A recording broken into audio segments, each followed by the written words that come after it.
Welcome back, everyone, to The Deep Dive.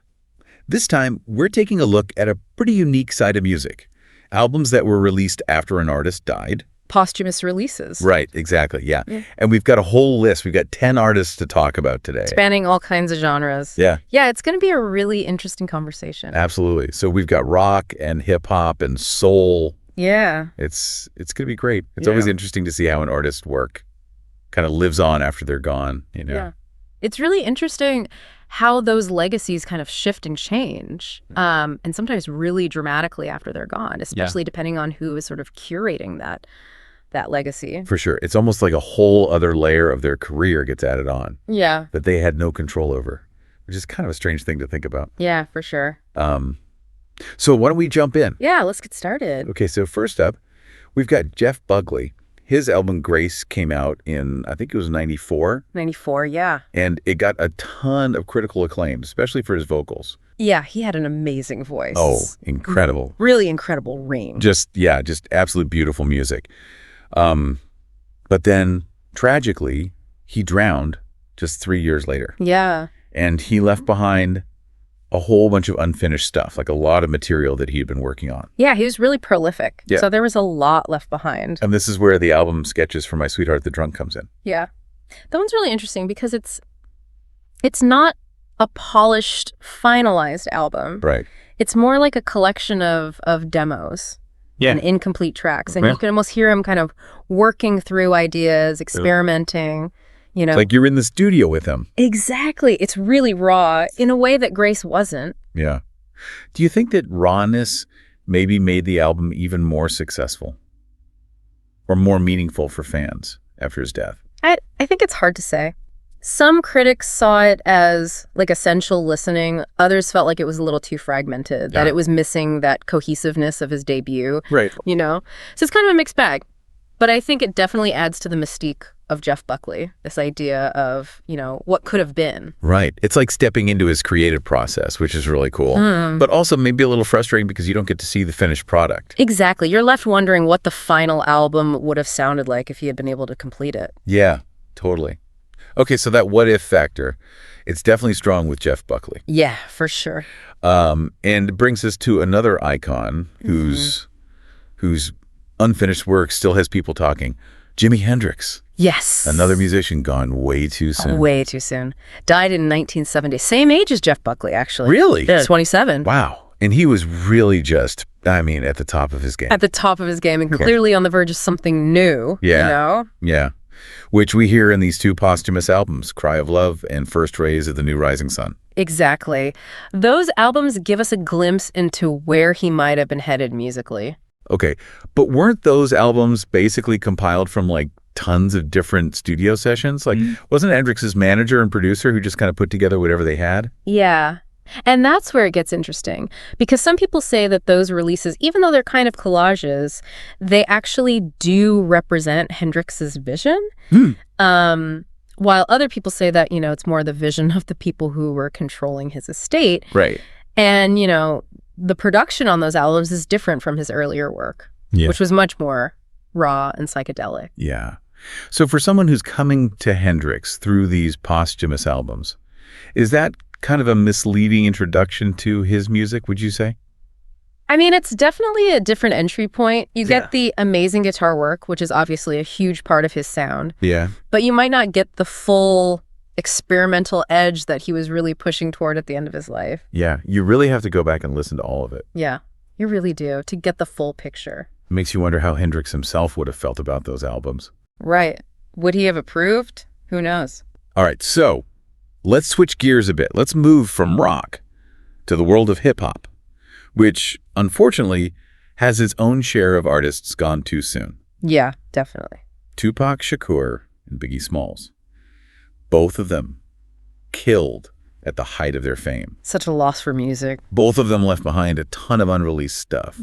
Mountains of it. Mountains. And unfortunately, I think those mountains became, you know, lucrative gold mines. Yeah. In a way that I think was both celebratory, but also, honestly, a little exploitative. For sure. You know? So Tupac's The Dunk Illuminati, The 7 Day Theory, that album was recorded in just a week. Yeah. And it dropped just 2 months after he died. Was it just rushed out to capitalize on the tragedy? I mean, It's hard not to ask that question, right? Especially when you consider just how much stuff has been released posthumously by Tupac. It's a lot. It's a lot. And then Biggie's life after death, I mean, that followed a similar trajectory, released just a few weeks after he was killed. It's a double album, packed with tracks, some of which just sound a lot more polished than others. Right. And I think the question becomes, does the quantity overshadow the quality in these cases? I mean, both albums were commercially successful, but did they truly represent where these rappers were headed artistically?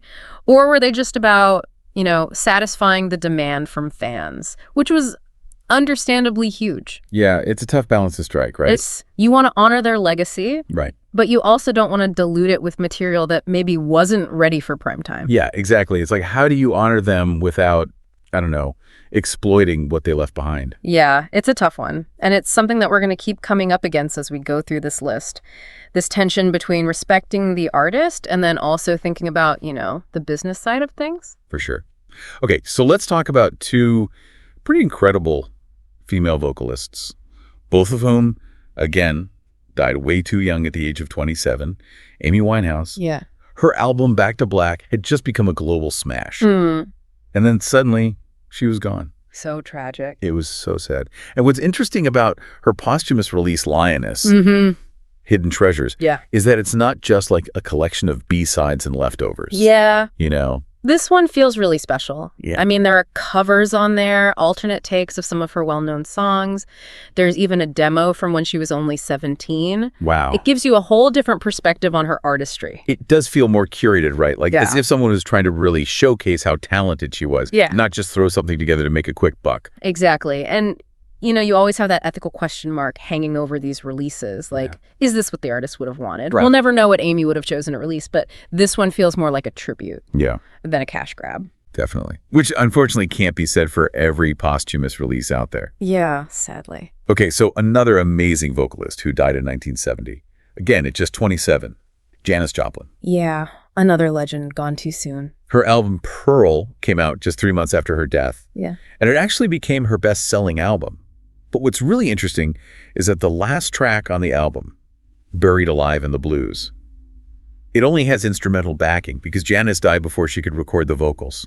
Yeah, it's a haunting reminder of her absence. Right. Right there in the music itself. And it makes you wonder, did that contribute to the album's success? Was it just the power of the songs, or was there also this morbid fascination? Right. It's hard to separate the art from the tragedy. I mean, maybe it's a combination of both. Yeah, probably. Like the tragedy adds this whole other layer of meaning to the music. Right. It definitely intensifies the listening experience, blurs those lines between, the artist, the audience, and what happened. And that blurring, that's something we're going to see again and again as we look at these posthumous releases. For sure. It's almost like you can't untangle the music from the artist's story. Yeah. It all gets woven together in a way that's, well, pretty fascinating. Definitely. All right. So we've talked about a few pretty heavy stories so far. We have. A lot of tragedy. A lot of what ifs. But we've got more to come. We do. So stay tuned. We'll be right back after a quick break. It really is. It gets woven into the narrative, It does. It does. Okay, so I want to shift gears a little bit and talk about Freddie Mercury. Yeah. So Queen, their album Made in Heaven came out in 95, 4 years after Freddie died from complications from AIDS. Right. And what's really unique about this album is that the band actually used vocal tracks that Freddie recorded before he died to create these new songs. Yeah, it's such a fascinating kind of blend of past and present. Right. Almost like a musical seance. You have these unmistakably Freddie vocals, these soaring vocals, but the instrumentation and the production are very much, early 90s, years after their peak. Yeah. So did it work? I mean, did it feel like a genuine Queen album, or did it feel more like kind of a Frankenstein's monster of different eras? Yeah, I mean, that's the debate, right? Yes. Like, some critics really praised it for its emotional depth, the sense of saying goodbye. Yeah. Others felt like it was a little, overly sentimental, that he didn't have that same raw energy of the earlier work. I see. It's a mixed bag. It's almost like a time capsule, right? A message from Freddie to the future. Yeah. Delivered through his bandmates. It really is. And I think it also raises some interesting questions about technology and how it can be used to create art even after death. Right. And it brings up those questions about artistic ownership. Yeah. Who gets to decide how an artist's voice is used once they're gone? That's a big one. Okay. let's talk about an artist whose legacy was cut way too short. Yeah. But her posthumous album became this huge cultural phenomenon. Selena. Yeah, her story is just heartbreaking, really. It is. She was, I mean, such a rising star. In the Tejano music world, and she was crossing over into mainstream pop. Yeah. And then she was murdered by the president of her fan club. It's crazy. At 23 years old. Yeah, just 23. And her album, Dreaming of You, came out just a few months after she was killed. Yeah. And it was supposed to be her big crossover album with songs in English and Spanish. It was. But then it became this really bittersweet symbol of what could have been. It did. And it's such a powerful example of how, a posthumous release can take on a whole new meaning in light of tragedy. Right. It's not just about, introducing Selena to a wider audience. Yeah. It became a way to mourn her, to celebrate her life, and to deal with this just senseless loss. And it really did work. I mean, that album was a huge success, right? It was. It topped the charts. It showed that her music really resonated with people across languages and cultures. Absolutely. It solidified her legacy as a cultural icon. It did. But it also kind of sparked some important conversations about how Latinx artists are often overlooked by the mainstream music industry. Right. Until after they're gone. Exactly. Which is really unfortunate. Okay, so we need to get into maybe some edgier territory here. All right. Let's talk about Sid Vicious. Yeah. Basic for the Sex Pistols, just this embodiment of punk rock chaos. Yeah. And really just a figure who's kind of shrouded in tragedy. Yeah, Sid's life was a mess, fueled by drugs and this really destructive relationship with Nancy Spungen. Yeah, and then he was charged with her murder, but he died of a heroin overdose before ever going to trial. Right. It's dark. It's really dark. Yeah.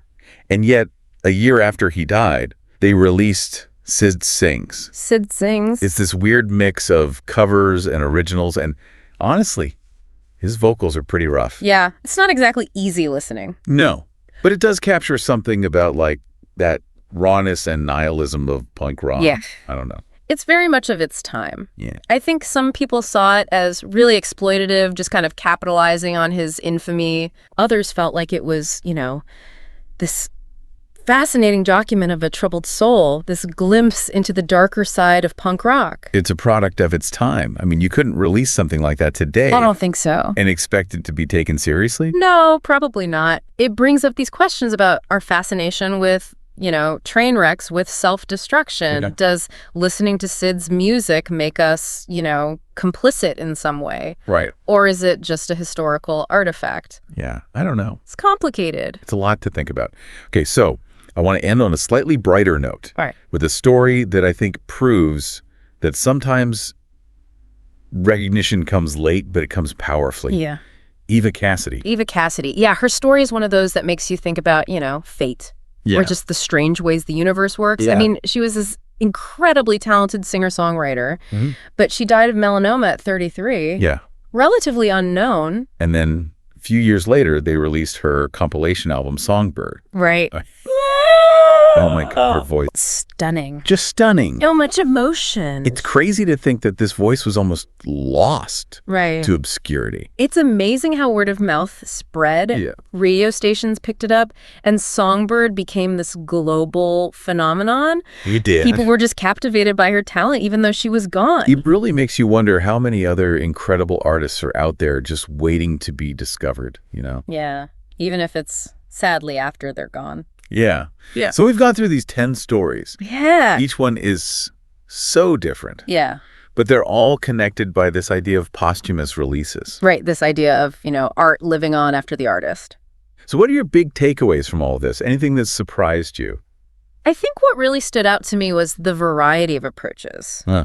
We've got everything from those raw demos like Buckley's sketches to really carefully curated tributes like Amy Winehouse's Lioness. Right. And then you have that whole ethical question of using an artist's voice after they're no longer here to give consent. It's like we saw with Hendrix and Tupac. Yeah, that's a tough one. There's no easy answer. No, there really isn't. I don't think there's a one-size-fits-all answer. Right. I think each case is so unique. Yeah. But it's something that we as listeners, we should at least be thinking about. For sure. Right. Yeah. We have a role to play in how these releases are received and whether they ultimately contribute to an artist's legacy or actually kind of detract from it. Yeah, I think that's a really good point.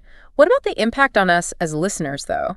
Do you think knowing how an artist died changes the way we hear their music, especially these final albums?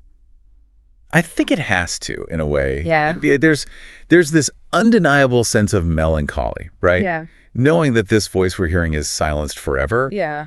But I think there's also this really profound appreciation, Yeah. this gratitude for the art that they left behind. It's almost like you're listening with, I don't know, like different ears. Yeah. You're much more aware of the, the fragility of life, the fact that creativity is, it can be fleeting. Makes it all the more precious. It really does. Yeah. And maybe it helps us appreciate those artists even more, Yeah. knowing that their music is a finite gift.